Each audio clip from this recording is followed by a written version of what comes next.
കോട്ടയം ജില്ലയിലെ കുറവിലങ്ങാട് കളത്തൂരിലാണ് അരുവിക്കൽ ക്ഷേത്രം സ്ഥിതി ചെയ്യുന്നത്.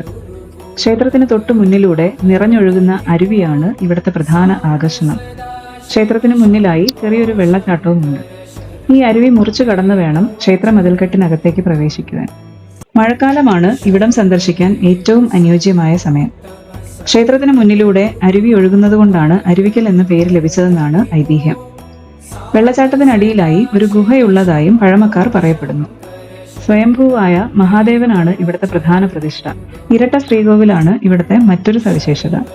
സുബ്രഹ്മണ്യ സ്വാമിക്കും ഇവിടെ തുല്യ പ്രാധാന്യമാണുള്ളത്.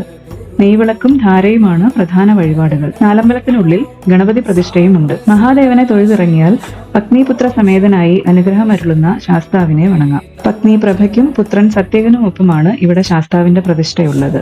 അതും മറ്റൊരു സവിശേഷതയാണ്. സമീപത്തായി നാഗദൈവങ്ങളുമുണ്ട്. യക്ഷിയമ്മ, ഭദ്രകാളി ഇവരെ വണങ്ങി സുബ്രഹ്മണ്യ സ്വാമിക്കരികിലെത്താം. ശിവരാത്രി, കർക്കിടക വാവ് ദിവസങ്ങളിലാണ് ഇവിടെ പ്രാധാന്യം. വാവ് ദിനത്തിൽ ബലിതർപ്പണത്തിനായും നൂറുകണക്കിന് ഭക്തന്മാർ ഇവിടെ എത്താറുണ്ട്. തൊട്ടടുത്തായി ചാലപ്പള്ളി ശ്രീകൃഷ്ണ ക്ഷേത്രം സ്ഥിതി ചെയ്യുന്നു. ശ്രീകൃഷ്ണന്റെ ആറാട്ട് നടക്കുന്നത് ഈ ക്ഷേത്രത്തിന് മുന്നിലുള്ള അരുവിയിലാണ്. അരുവിക്കൽ ക്ഷേത്രത്തിൽ വരുന്നവർ കൃഷ്ണനെയും കണ്ട് മടങ്ങണമെന്നാണ് പറയപ്പെടുന്നത്. ആദ്യകാലത്ത് 3 പേരും ഒരുമിച്ച് ഇവിടെ ഉണ്ടായിരുന്നു എന്നാണ് പറയപ്പെട്ടിരുന്നത്. പിന്നീട് ശ്രീകൃഷ്ണ ഭഗവാനെ അരുവിക്ക് അപ്പുറത്തായി ഇന്ന് കാണപ്പെടുന്ന ചാലപ്പള്ളി ക്ഷേത്രത്തിൽ പ്രതിഷ്ഠിക്കപ്പെട്ടു എന്നും പറയപ്പെടുന്നുണ്ട്.